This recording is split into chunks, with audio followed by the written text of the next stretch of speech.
చాలామంది ఈ సేవకులుగా ఉన్నటువంటి వాళ్ళు గమనించి మనం చూసినట్లయితే సేవకుడు ఉండే సంఘ కాపురి యొక్క జీవితాన్ని వాట్సాప్లో ఒక ఫోటో వచ్చింది.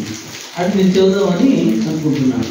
సహజంగా సంఘ కాపరికి వచ్చేటువంటి ఆటంకాలు ఎటువంటివి వస్తాయంటే, మొట్టమొదటిది నిరుత్సాహం, రెండవది ఒత్తిడి, మూడవది గందరగోళమైనటువంటి పరిస్థితి, నాలుగవది నమ్మక ద్రోహం, తర్వాత ఆశాభంగం, అడ్డగింపు, గుండెకోత, ఒంటరితనం, మోసగించే స్నేహం, అవమానం, నిందలు, ఇవన్నీ కూడా భరిస్తూ సంఘ కాపరి తన సంఘాన్ని కావలి కాస్తూ ఉంటారు.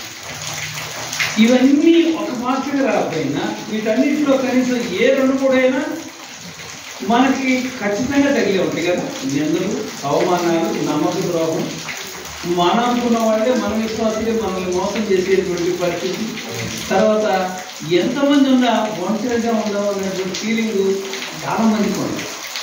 వీటన్నిటి మధ్య కూడా దేవుడు ఏం చెప్తున్నాడంటే, నువ్వు సిద్ధంగా ఉండు, నీ సమూహం అంతటి సిద్ధపరుస్తని చెప్తాను.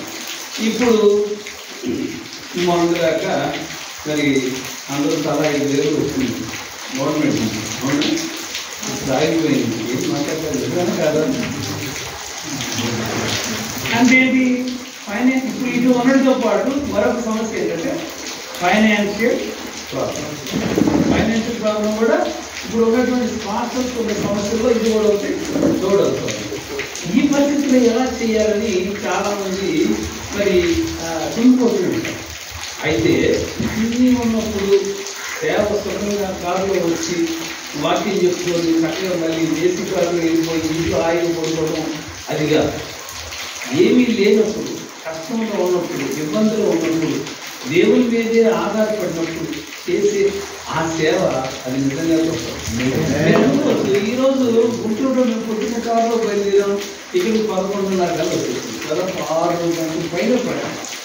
కానీ అక్కడ ఇదివరకు మేము రక్షణ పొందిన కొత్తలో వెళ్ళాలంటే అక్కడ ఒక చుట్టుపల్లి వారి పాలన ఉంటుంది, తెనాలి జిల్లా. అయితే తెనాలి మండలం అక్కడ దాకా బస్కి వెళ్ళాం.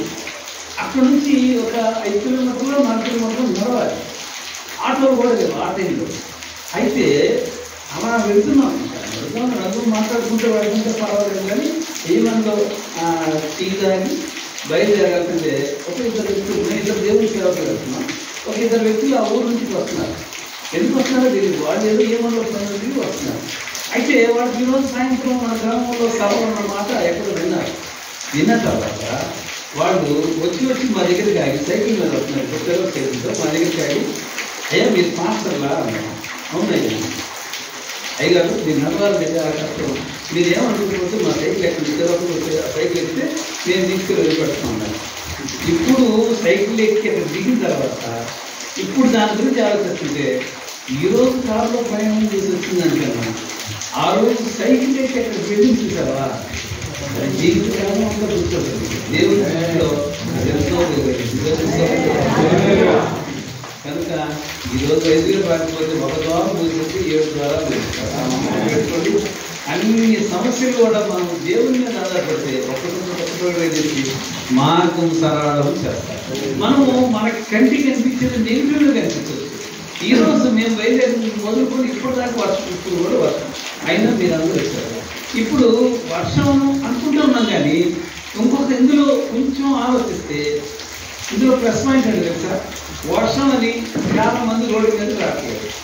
అంటే రోడ్డు అంతా చక్కగా క్లియర్గా ఉందన్నమాట. అక్కడ మినిస్టర్ వచ్చేటప్పుడు రోడ్డు ఎట్లా క్లియర్గా ఉంటుంది. ఏమంటే ఇప్పుడు మాకు ఆరోగ్యం వస్తుంది. కాబట్టి రోడ్డుని సరళం చేసిన దేవుడు దేవుడికి స్వాగతం తెలుద్దాము. హల్లెలూయా.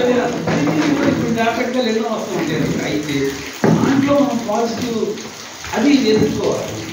అప్పుడు దేవుడు నీకు అన్నీ కూడా సమకూరుస్తూ ఉంటారు. అయితే దీని గురించి మనం ముందుకెళ్ళే ముందు ఒక మాట చూద్దాం. లూకాసు వార్త 10వ అధ్యాయం 30 నుంచి 37 వరకు కనుక మనం చదివినట్లయితే, లూకాసు వార్త 10వ అధ్యాయం 30 నుంచి 37 వరకు ఇక్కడ మనకు అందరికీ తెలిసిందే. మీరందరూ కూడా అనేక సార్లు వాక్యం ప్రకటించినటువంటి భాగమే ఏంటంటే మంచి సమరేది కదా. మంచి సమరేది కదా. ఇక్కడ చదవమ్మా. అందుకు యేసు ఇట్లా నేను